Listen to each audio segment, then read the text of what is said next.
Esse conteúdo é indicado para maiores de 14 anos. E aí, galera, aqui é o Dom e hoje a gente vai, para mais um episódio aí, o 7º episódio do nosso podcast Crimecast, com a parte final sobre a tragédia da família Hart. Então, galera, antes de ir, para a continuação aí desse episódio, eu queria dizer mais uma vez que o Instagram do Crimecast já está, disponível para vocês lá, Crimecast_podcast. Eu criei essa conta aí já há alguns dias e aí eu peço que quem quiser curtir lá, seguir, e compartilhar o Instagram do Crimecast, eu agradeço muito, para a gente trazer aí mais pessoas que possam ouvir o podcast e fazer o podcast crescer, para a gente continuar trazendo aí bastante conteúdo sobre crimes reais para vocês, tá? E lá ele tem ainda pouquíssimas informações, galera, mas eu ainda tô aí meio sem tempo, de editar, mas em breve, muito em breve eu vou começar a colocar conteúdo lá também, algumas fotos, vídeos e tal, quando for lançado episódios, coisas desse tipo, começar a movimentar lá no Instagram. Então é isso, galera, vamos lá?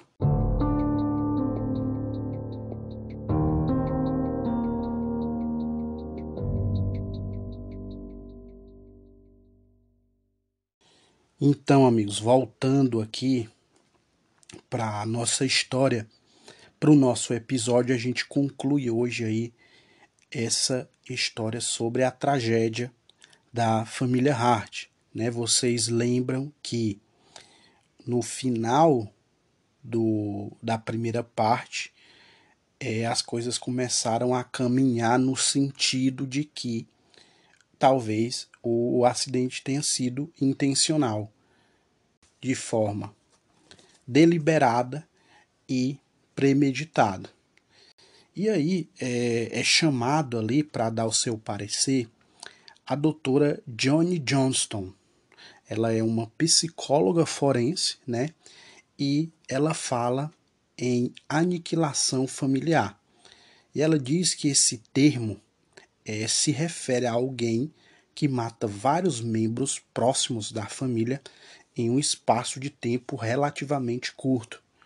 A doutora Johnny diz também que, para quem está vendo ali de fora, a aniquilação ela é sempre um evento repentino, um choque completo para quem está ali vendo de fora. Mas, no caso da Jennifer e Sarah Hart, ela explica que foi um pouco diferente. Ela diz que no caso delas, não foi algo feito por um impulso repentino, de momento. Ela diz que algo aconteceu e esse algo foi um gatilho para que elas decidissem colocar um plano em andamento.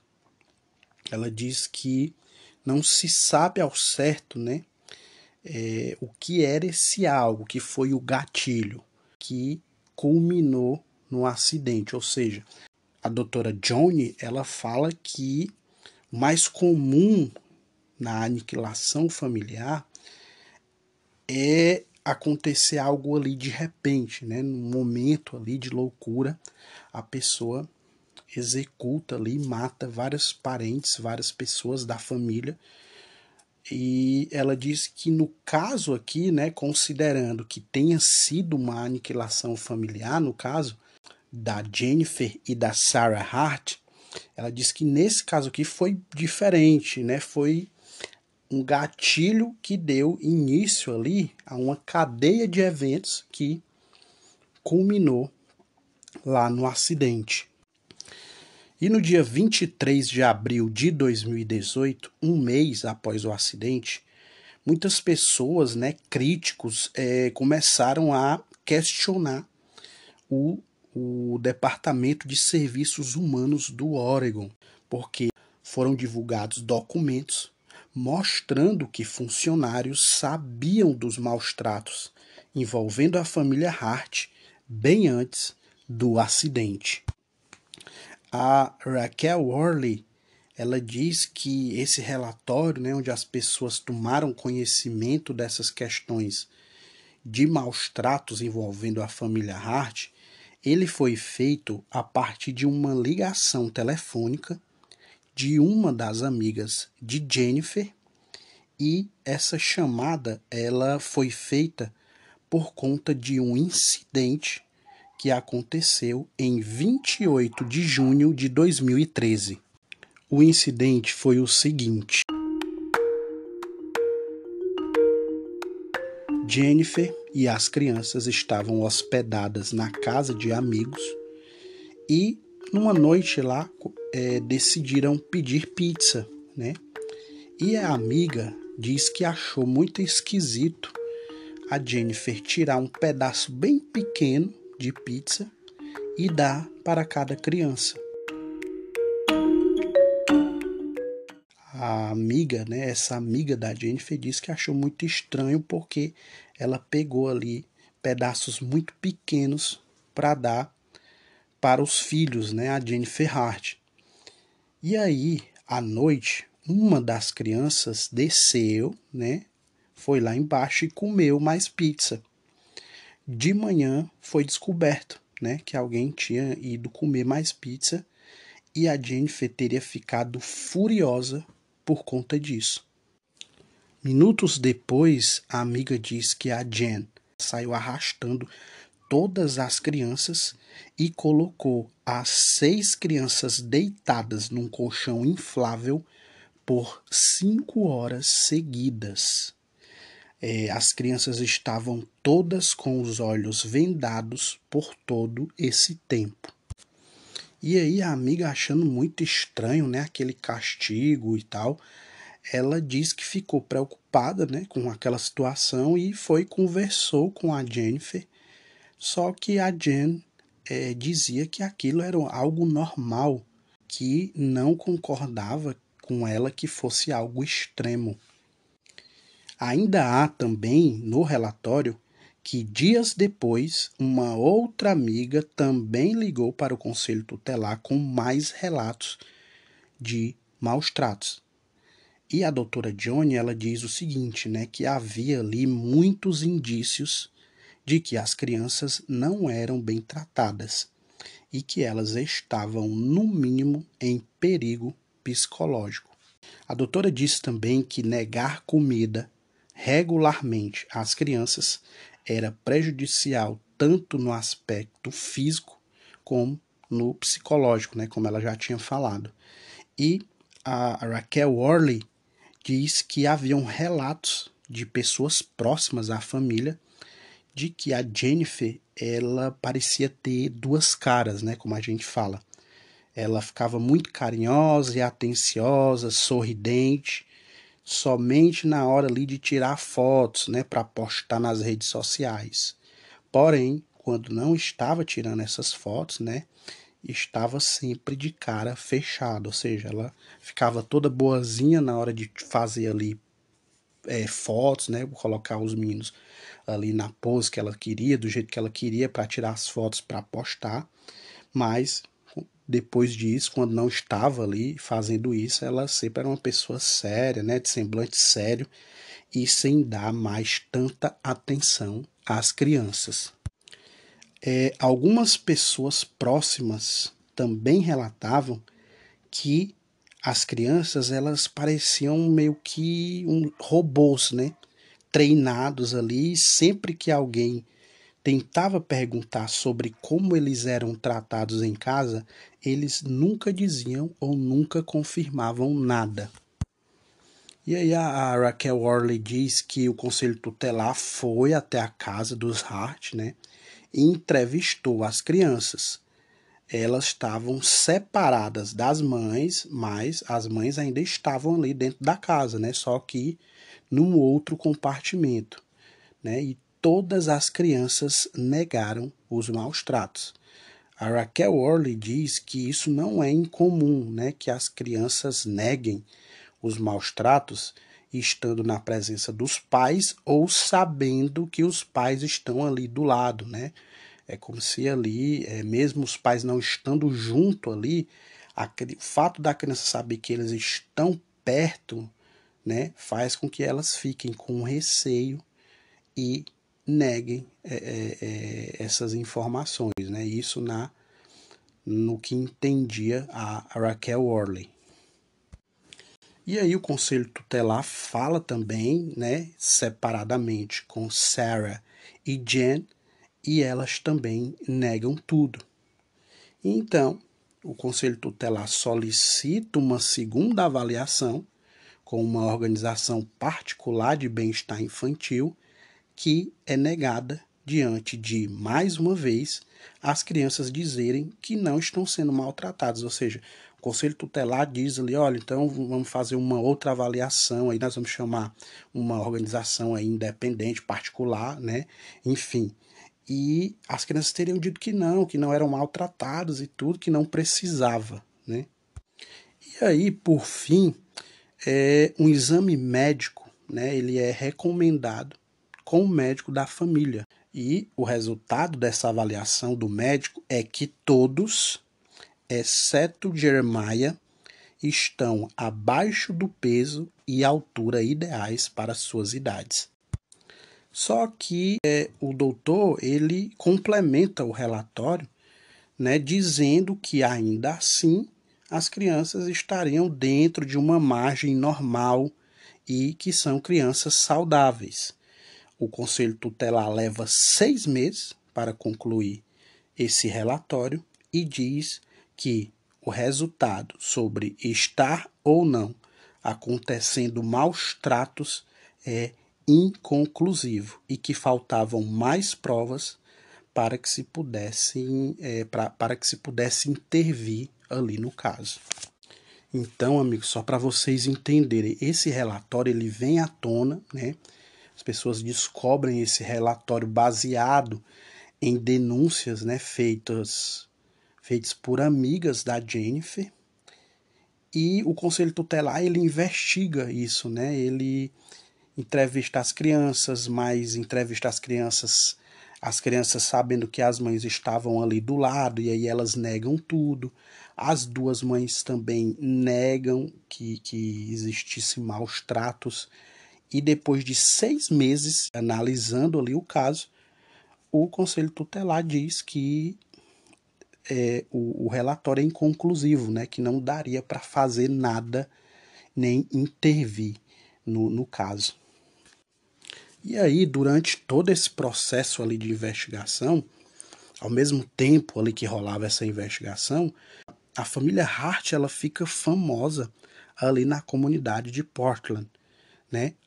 E há um relato da Irene que diz que conheceu a família Hart em 2013 num festival místico no Oregon.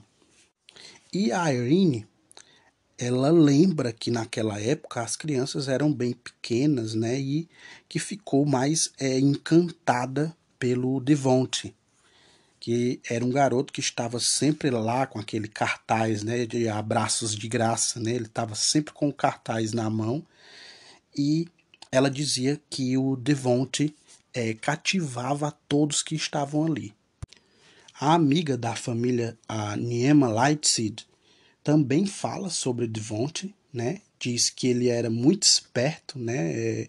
Um garoto muito alegre também, né? Mas que se mostrava tímido, né? Em vários momentos.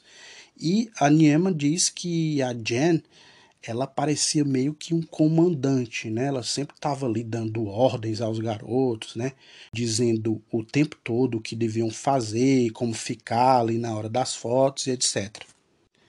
E a Niema diz também o seguinte, né? Que ela sabia que eles não eram muito próximos de outras pessoas, né? E que na verdade raramente eles recebiam visita de amigos em casa, né? E que as pessoas elas viam o que acontecia na vida deles sempre, né, na grande maioria das vezes, pelas redes sociais. E nessas fotos, né, das redes sociais, que ela disse que a Jennifer postava muitas fotos, eles sempre pareciam estar muito felizes nas fotos na internet. A doutora Johnny diz que dá para aprender bastante sobre uma família ou sobre uma pessoa pelo jeito que elas usam as redes sociais. E a doutora diz o seguinte, né? Ela diz que quando olha as postagens da Jennifer Hart, baseada, né, ali na sua experiência profissional, a doutora diz que acha bem estranho o jeito que a Jen apresenta a sua própria imagem. E a Irene, né, que era amiga ali da família, disse que percebia que o Devontae era o foco da rede social da Jen. Né? Ela disse que não se via tantas postagens com foco nas outras crianças. Né? Ela disse que praticamente todas as postagens eram com fotos de Devontae e sempre com textos onde ela dizia como salvou a vida dele. E em novembro de 2014, a Jennifer Hart ela faz uma postagem onde ela narra uma situação que aconteceu com Devontae. E aí eu vou colocar para vocês aqui em áudio, que fica mais simples e melhor para vocês entenderem.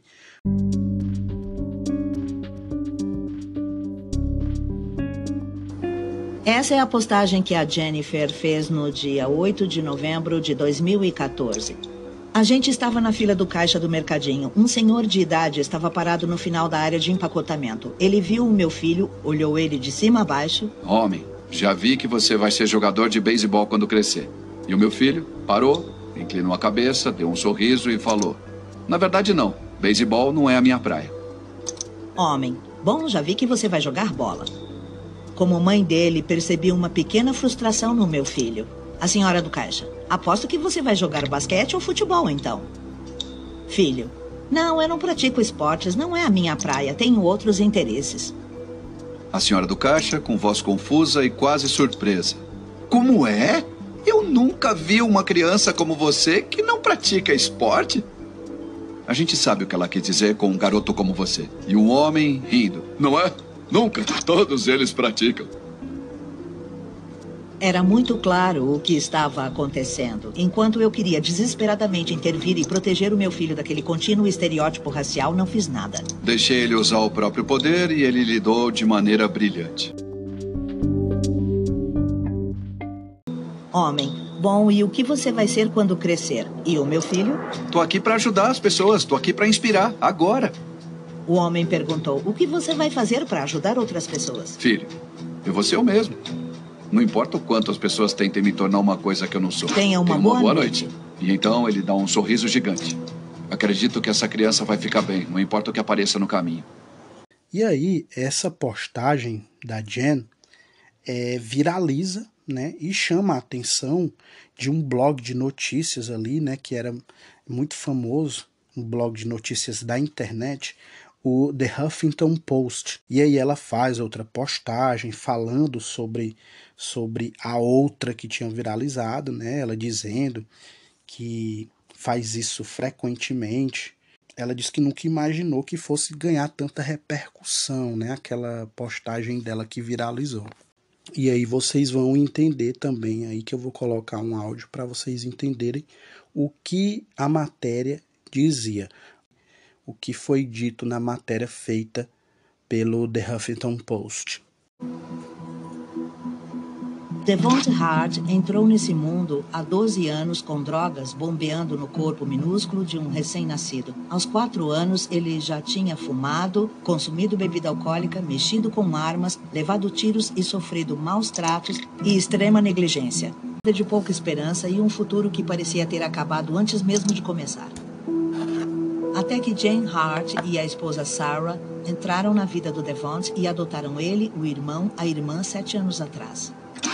E a Shonda Jones diz que no texto, né, onde a Jennifer Hart fala que o menino vivia num ambiente terrível e que mesmo muito pequeno, né, já tinha inclusive até levado tiros, ela disse que era uma absoluta mentira isso, né? Ela tinha contato com a tia dos garotos, e ela dizia que tudo bem, né, que os pais tinham problemas com drogas, mas que isso aí não era uma verdade, né? Ou seja, a Jennifer Hart estaria aumentando e exagerando ali sobre a história do garoto antes de ser adotado.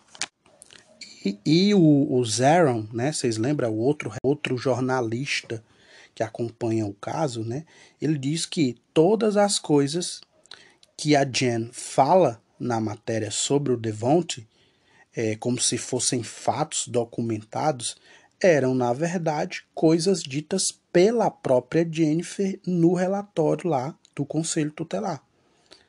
Né? Como, por exemplo, que ele só sabia dizer palavrões quando foi adotado.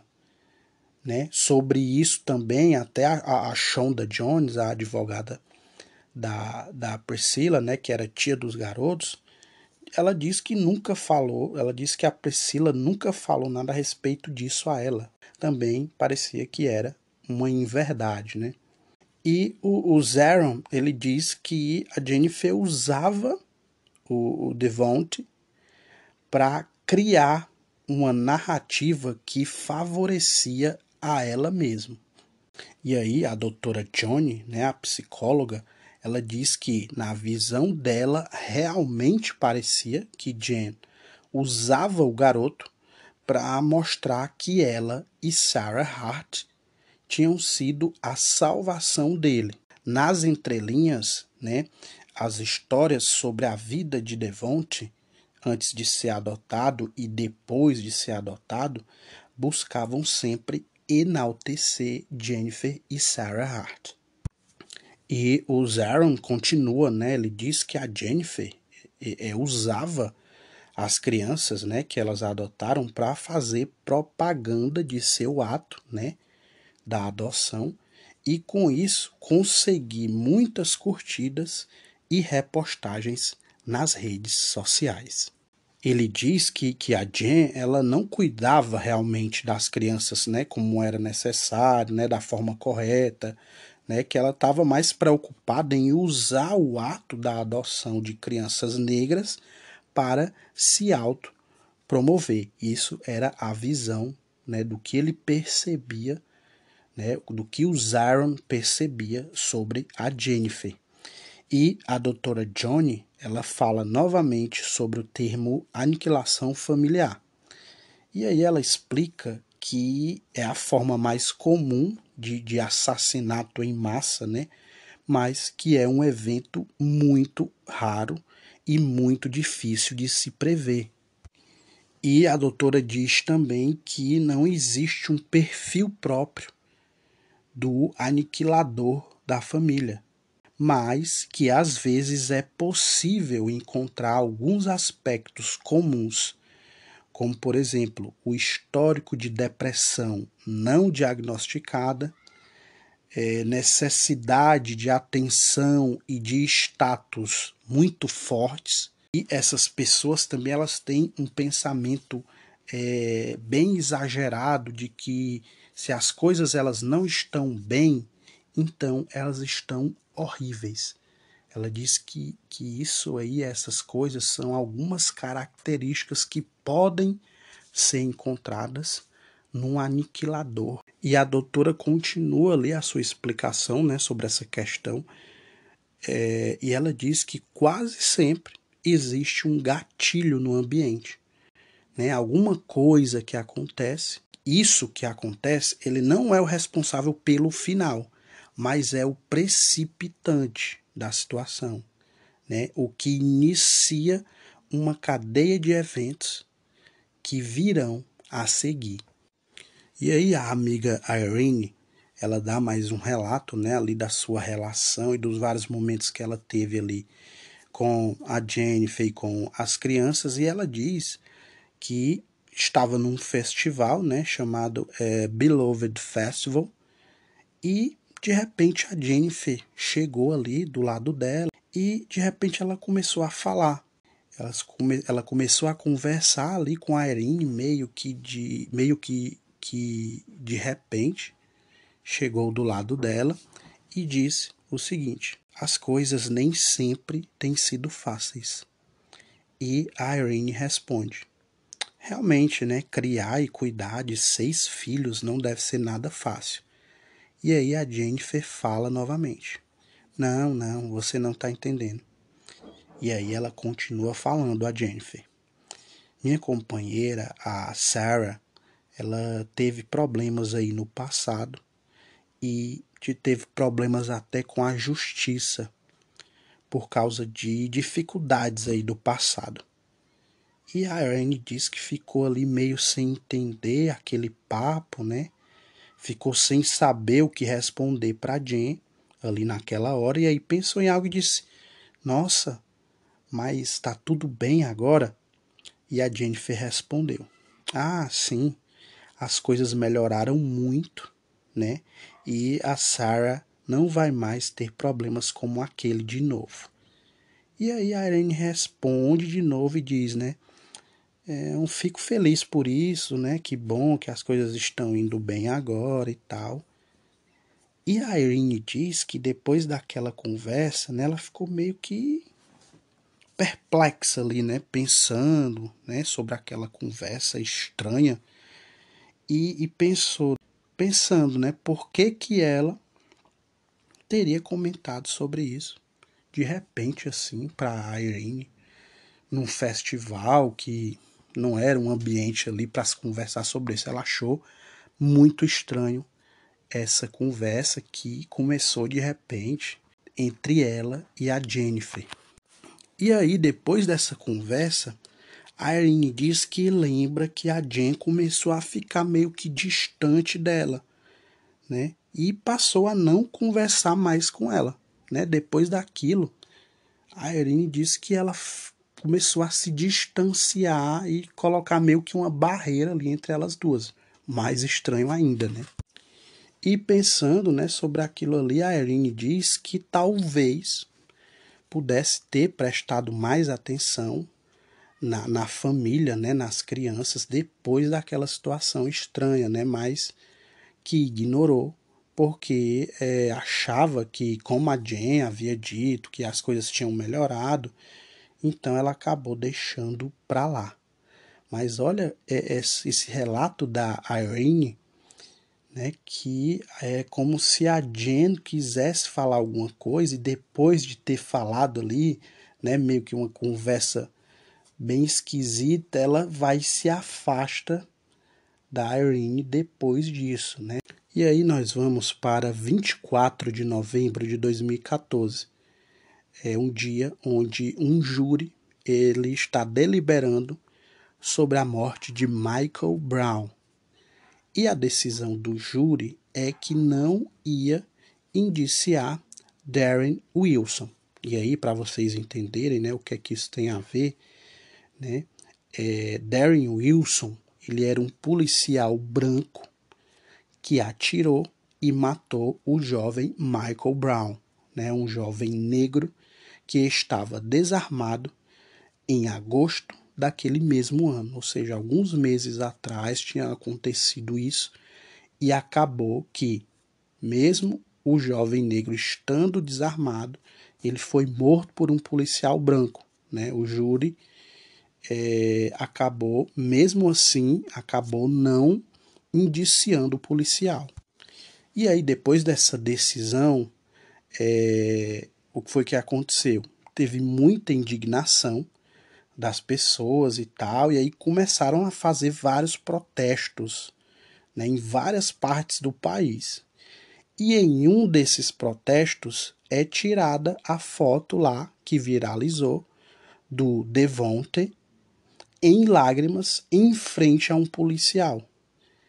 E há, na verdade, uma sequência de fotos do menino negro, né, do Devonte, onde ele chora, ele está ali sempre chorando nas fotos, e aperta a mão do policial branco e depois, na outra foto, ele abraça o policial. Essa é a foto que muita gente viu, né? Ele chorando, um garoto negro chorando, abraçando um policial branco. Então, essas fotos, elas têm um apelo e elas viralizaram por conta desse caso lá, né, de policiais brancos que matam negros lá nos Estados Unidos, vários casos que ocorreram, e aí vocês sabem muito bem, né, que há essa questão lá nos Estados Unidos, e foi depois disso, né, de as pessoas protestarem contra o não indiciamento de um policial que matou um jovem negro, depois disso que há os protestos e a tal foto do Devonte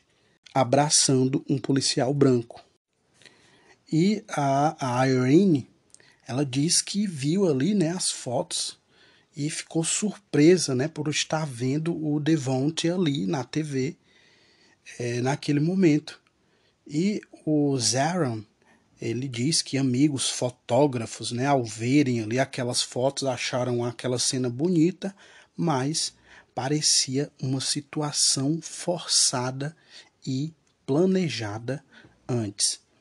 E a Niema diz que, ao ver as fotos, parecia que Devonte não estava fazendo algo exatamente espontâneo. Né? Ela disse que ficou com essa impressão, né, ao ver o semblante dele. E o Zaron, ele diz que a Jen pegou toda aquela situação e acabou usando a favor dela, né? E, ao fazer isso, ela foi criticada.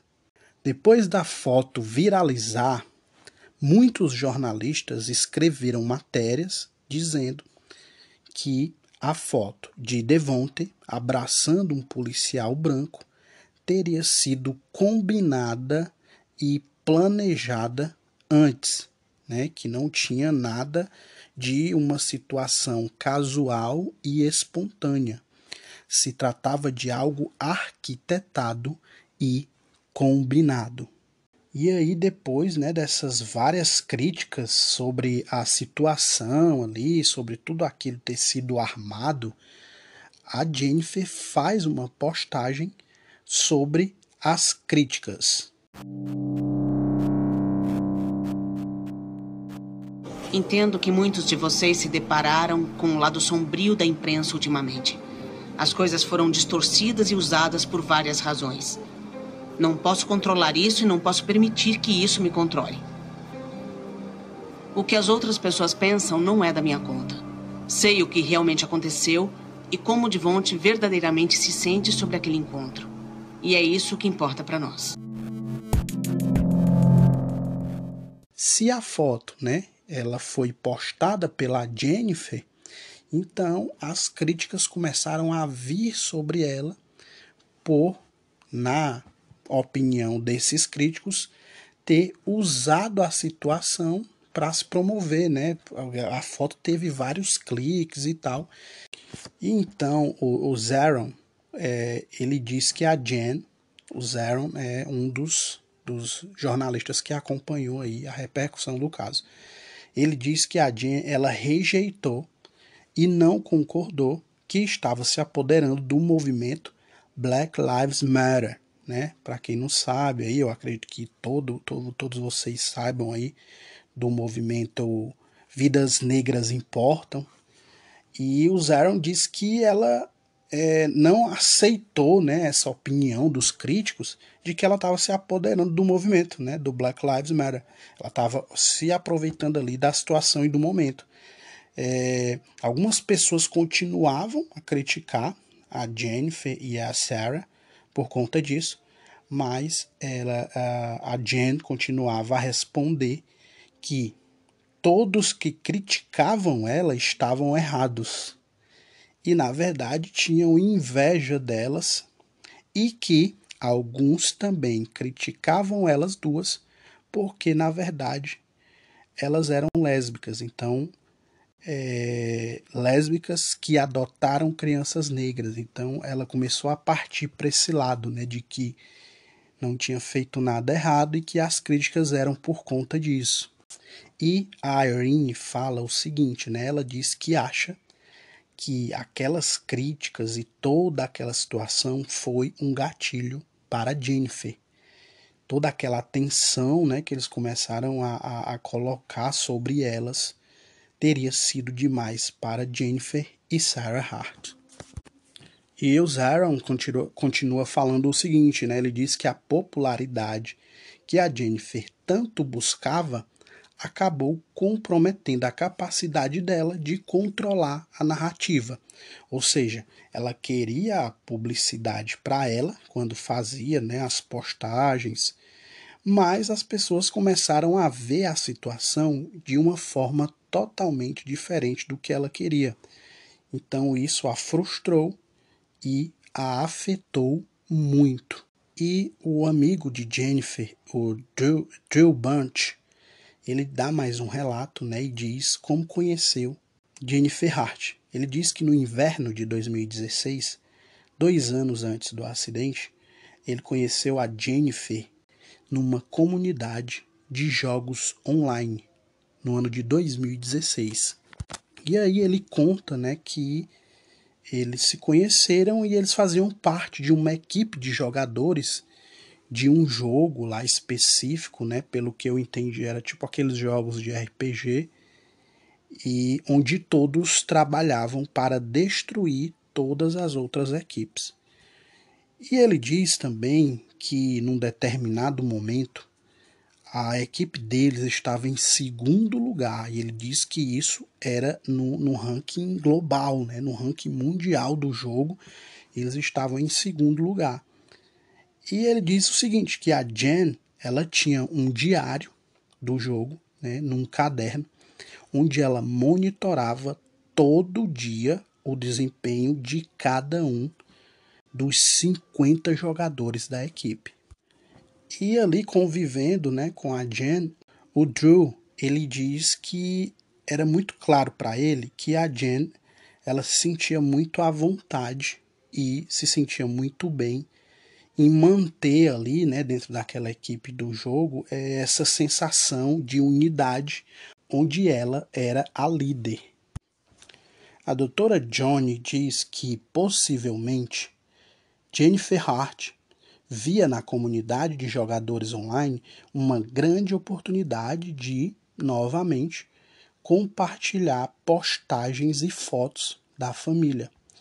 E o amigo Drew diz que eles passavam horas, né, em contato ali com os jogadores da equipe, todos os dias, falando sobre suas vidas, né, e trocando fotos. Então ele confirma isso, né, o que a doutora falou, o Drew, que de certa forma realmente aquilo ali se tornava uma família, né? Eles tinham um contato diário, muitas horas durante o dia, onde eles acabavam conversando sobre a vida de cada um ali, né? E o Drew continua e diz que lembra que a Jen se mudou para Woodland no início do verão de 2017, e ele lembra que ela compartilhou, né, várias fotos lá, fotos da casa nova, fotos das crianças lá ajudando a limpar a casa. E ele disse que naquelas fotos, né, todas as fotos, eles estavam sempre sorrindo, e disse que as crianças pareciam felizes, Jennifer e Sarah pareciam felizes, e nesse momento ele diz que nunca viu nenhum sinal, nada de errado. Ele diz ali que para ele nunca imaginou que eles fossem tudo menos felizes. Então, amigos, o Drew Bunch, né, conhecia muito bem ali a Jen. Ele fala como conheceu ela, né, que a conheceu ali numa comunidade de jogos online. Eu acho que isso aqui serve, esse ponto, para dar uma noção, né, das características da personalidade da Jennifer Hart. Então, a doutora diz que qualquer coisa ali que fizesse ela ter contato com muitas pessoas, né, onde ela poderia compartilhar fotos da família, era algo que ela fazia porque procurava aquilo. Essa parte, né, é sobre como era essa personalidade da Jennifer Hart. Então, ali na cabeça do Drew Bunch, ele diz que não imaginava, né? Então, todas as fotos, sempre fotos deles brincando, deles participando ali dentro de casa de alguma coisa, né? Quando da mudança, limpando a casa, pintando. Então, ele diz que pelas fotos que a Jennifer sempre postava, ele não imaginava que tinha algo errado ali. E aí, em setembro de 2017, alguém liga para a polícia.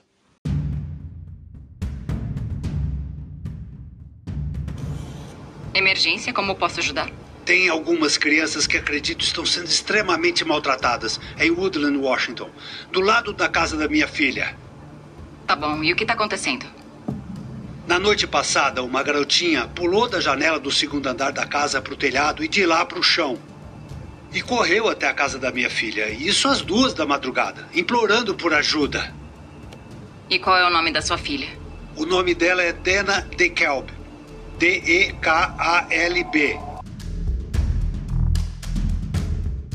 E o ocorrido foi o seguinte: o pai de Dana DeKalb ligou para a polícia dizendo que alguém toca a campainha da casa.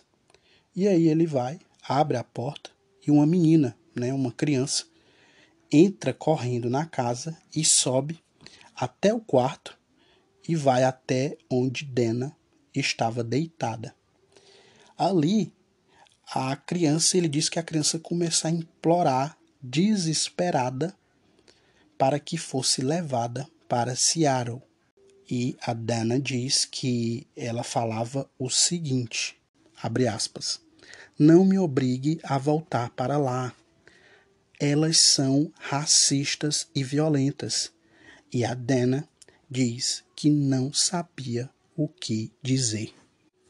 E aí, poucos minutos depois, aparecem Jennifer, Sarah e as outras crianças lá fora, chamando pela Hannah. E aí elas chegaram lá na casa, dos vizinhos, explicaram o seguinte para eles. Disseram que a Hannah sofria, que ela tinha alguns problemas e que estava tendo dificuldades, que era uma criança que já havia vivido em um ambiente com drogas e por isso tinha vários problemas. As duas estavam lá, na casa dos vizinhos, atrás da Hannah, mas a Dana diz que só quem falava era a Jen. A Sarah estava junto, mas em nenhum momento falou nada, somente a Jennifer falava. E aí a Dana diz que estava pronta para chamar a polícia, só que ela foi desistindo daquela possibilidade porque a Jennifer conversou ali, ficou falando várias coisas para ela, e em um determinado momento a Dana diz que foi ficando convencida, de que talvez realmente fosse algum problema com a criança. E a Dana, ela usa uma expressão, ela diz que a Jennifer vendeu muito bem o peixe, ela quis dizer que ela, com os argumentos ali que ela apresentou, a explicação que ela estava dando para a Dana, naquele momento, na cabeça dela, ela achou que realmente não era nada demais. Olha só, e aí por aí a gente tira como era persuasiva a Jennifer Hart. E aí passou-se ali, toda aquela situação, elas foram embora. Só que quando foi às 6:30 da manhã, a Dana diz que elas apareceram de novo na porta deles. E aí a Hannah entrega um bilhete escrito à mão, pedindo desculpas, lamentando por ter falado coisas que não eram verdade e que pedia desculpas por ter incomodado eles. Olha só, voltaram lá a Jennifer e a Sarah Hart junto com a Hannah, e a Hannah chega na porta dos vizinhos e entrega um bilhete ali, como se fosse um bilhete escrito por ela mesma, dizendo que pedia desculpas pelo incômodo da madrugada. E aí, antes delas irem embora, a Dana disse que queria conversar com a Hannah, E a Jennifer e a Sarah teriam respondido logo que não, que eles faziam tudo só em família. E aí foram embora. Depois disso, depois de um tempo, um policial chegou aí, lá na casa da Dana, mas, por algum motivo, não chegou a entrar em contato com a família Hart, né? A gente fica se perguntando por quê, né? Por que que eles não foram até a casa da família Hart para ter ali mais algum esclarecimento, né?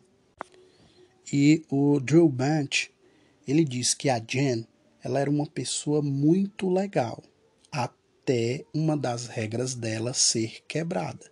A doutora Johnny diz que Jen era uma pessoa que supostamente deveria estar em casa, né, dando aula a 6 crianças e que ainda assim parece que passava horas todos os dias nesse jogo online.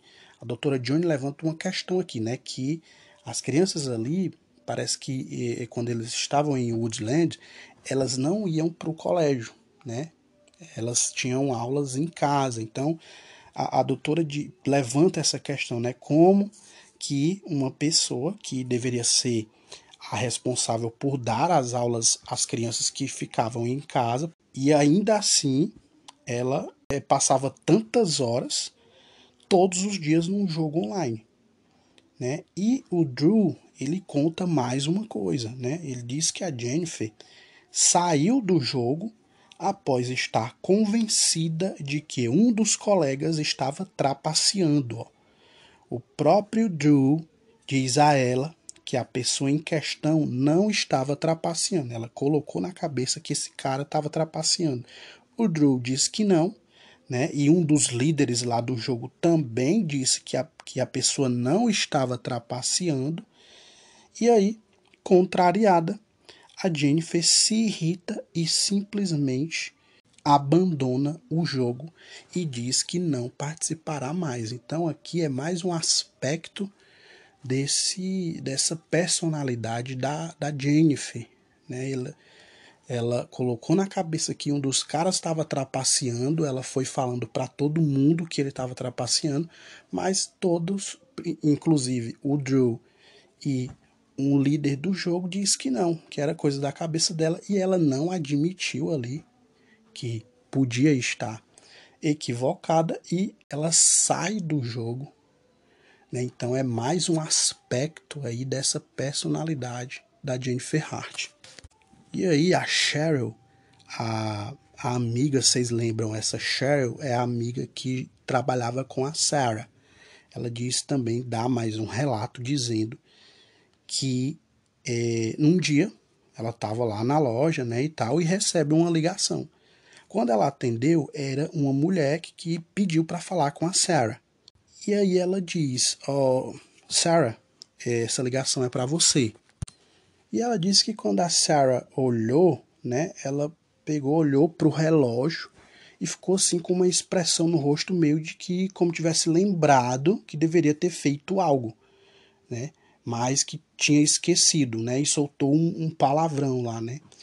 E aí correu para uma outra sala para atender a ligação. Minutos depois, quando a Sarah saiu, a Cheryl, que tinha achado aquilo muito estranho, né, perguntou assim até em tom de brincadeira o que foi que aconteceu.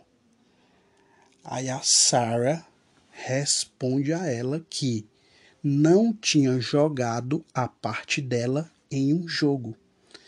E a Jennifer estaria furiosa por causa disso, a ponto de dizer que se ela não a ajudasse, ela poderia até se matar, pois tudo que ela tinha era aquele jogo. Vocês estão entendendo essa situação? A Sarah trabalhava fora e num momento lá, né, ela no seu expediente trabalhando, a Jennifer liga com raiva porque a Sarah tinha que jogar o jogo para ajudar a Jennifer. Que loucura, né, galera? Que loucura isso. E a Cheryl, ela diz que a Sarah vivia preocupada com a Jen, pois ela estava deprimida e distante. Isso também já é um relato da companheira da Jennifer e é o que ela disse para essa amiga Cheryl. A Sarah, por várias vezes, diz que tinha que acalmar a Jennifer, e a Cheryl diz que acha que a Sarah era a mediadora entre a Jennifer e as crianças. Então, amigos, é o seguinte, aqui esses relatos eles vão tentando mostrar que o grande problema ali na família Hart talvez fosse a Jennifer Hart. Então, esses vários relatos aí de pessoas que conviveram, né, que conheciam e que conviveram com ela, com a Jennifer, tentam mostrar isso, né? E a doutora Johnny diz que na família havia muito estresse acontecendo, né? Tá óbvio ali para ela com todas essas informações, e que não dava para saber exatamente qual era esse estresse, mas que as coisas só vinham piorando há algum tempo já, e uma prova disso era todos aqueles eventos e relatos com as crianças. E aí, amigos, eu vou colocar aqui para vocês também, vocês lembram aquela vizinha lá, a Dana DeKalb, ela dando o relato de quando o Devonte começou a ir na casa deles e começou a pedir por comida todo santo dia. Ele começa a ir na casa dos vizinhos no dia 15 de março. A primeira vez foi numa quinta-feira à noite. Na manhã seguinte, ele estava aqui de novo às 9 horas, perguntando se eu tinha pão. Então eu disse que não tinha pão, mas tinha tortilhas. Foi aí que ele começou a perguntar se a gente poderia colocar comida perto da cerca. Na primeira noite eu não pensei muito sobre aquilo. Mas quando ele voltou na sexta-feira à noite, eu pensei, peraí, eu acabei de dar 30 tortilhas. Uma vez ele pediu 6 potes de pasta de amendoim. Quando ele pediu a pasta de amendoim, foi, peraí, isso é alimento básico. Eles não estão comendo o suficiente. Mas a cada vez que ele vinha, ele revelava mais informações, à medida que se sentia mais à vontade. E foi aí que ficamos sabendo que elas estavam maltratando as crianças, se negando a dar comida para eles por dias a fio. E ele disse que a Sarah não concordava antes, mas passou a concordar. E o xerife Adam diz que Dana e Bruce DeKalb mencionaram para ele que o Devonte deu uma lista de alimentos a eles e disse que as mães estariam se recusando a dar comida a eles. Ou seja, ele precisava de comida para ele e para todos os outros irmãos. E aí o Zaron, ele diz que nesse período, né, de 8 a 9 dias, onde o Devonte ia à casa dos vizinhos pedir comida todos os dias, a Jen estava postando na internet textos onde ela dizia que era um ser humano melhor por conhecer e adotar aquelas crianças, né, que era um privilégio viver momentos maravilhosos com eles, etc. Então, só para vocês entenderem, dia 15, o Devonte começa a ir, 15 de março, o Devonte começa a ir todos os dias, 2 ou 3 vezes, na casa dos vizinhos, pedir comida. E foi ali vários dias antes, justamente, deles irem embora de casa. E naquele mesmo período, enquanto a Jennifer e a Sarah Hart negavam comida a eles, né, a ponto deles irem implorar por comida nos vizinhos, ela postava esse tipo de coisa, né, dizendo que era um privilégio ter adotado, ou seja, tudo uma grande hipocrisia e mentira. Do dia 15 de março a 23 do mesmo mês, Devonte pede comida a Dana 2 ou 3 vezes por dia, né? Como eu já falei aí. E aí, o Devonte, ele fala sobre o episódio de Hannah meses atrás. Naquela quinta-feira foi quando ele contou que tudo que a Hannah tinha falado era verdade. E eu perguntei por que ela fugiu naquela noite. E ele respondeu que era porque a mãe estava maltratando ela. Eu senti naquele momento que eu tinha o suficiente para chamar a atenção de alguém.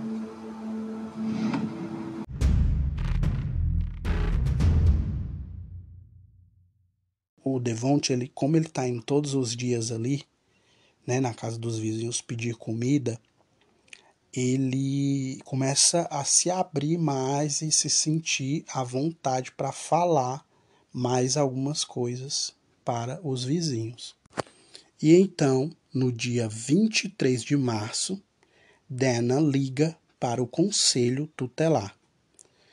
A família Hart fugiu menos de 12 horas depois. E aí, preocupada com as crianças, né, a família DeKalb chama novamente o conselho tutelar, né, que vai até a casa, mas aparentemente ninguém abriu a porta.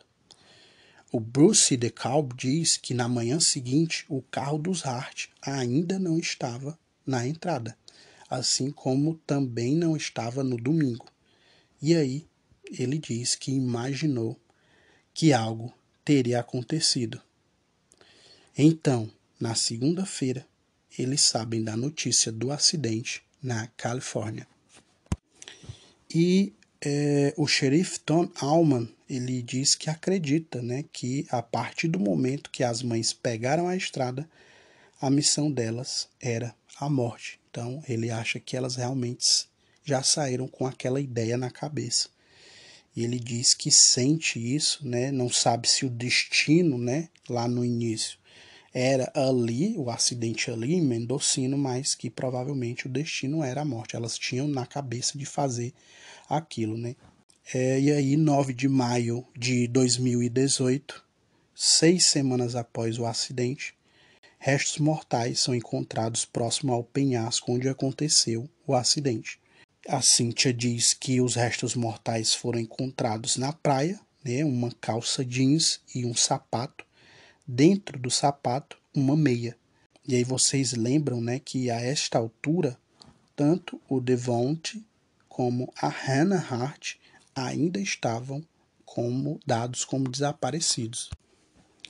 E aí, na sala do legista, disseram a Cynthia Bartley que havia ossos dentro da meia. Depois de examinar a calça, que também foi achada junto com a meia, eles localizaram a letra H, né, de Hannah, escrita a caneta na etiqueta da calça.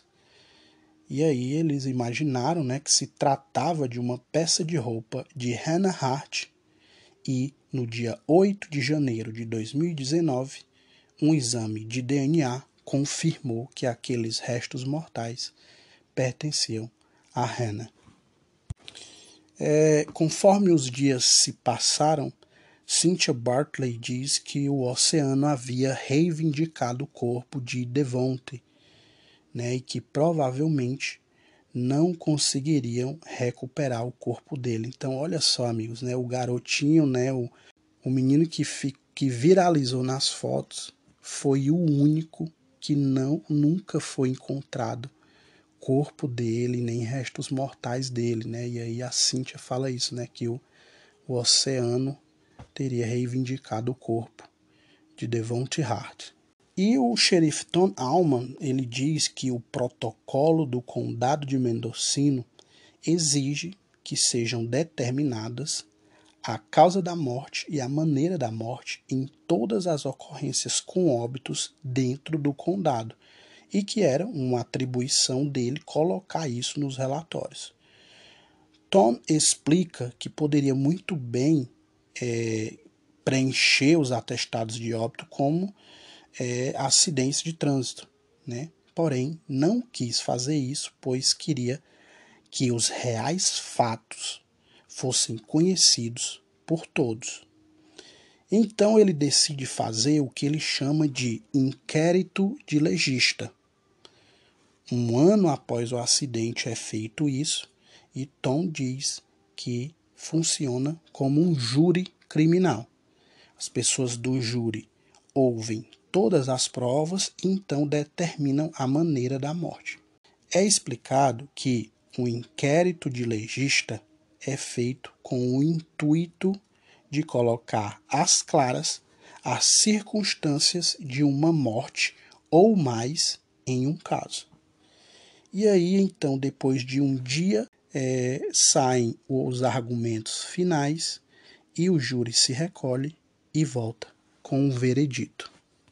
Eu acho que ficou claro, né, para todo mundo. Eu acho essa parte tipo uma burocracia ali, né, do que é uma atribuição do xerife determinar a maneira da morte, o que realmente aconteceu ali com aquelas pessoas. Então ele abre esse inquérito de legista para um júri determinar, né? E o que o júri determinou, o veredito do júri foi o seguinte: o júri diz que Abigail, Marques, Jeremiah, Sierra, Hannah e Devonte Hart morreram por ação de outros, ou seja, homicídio.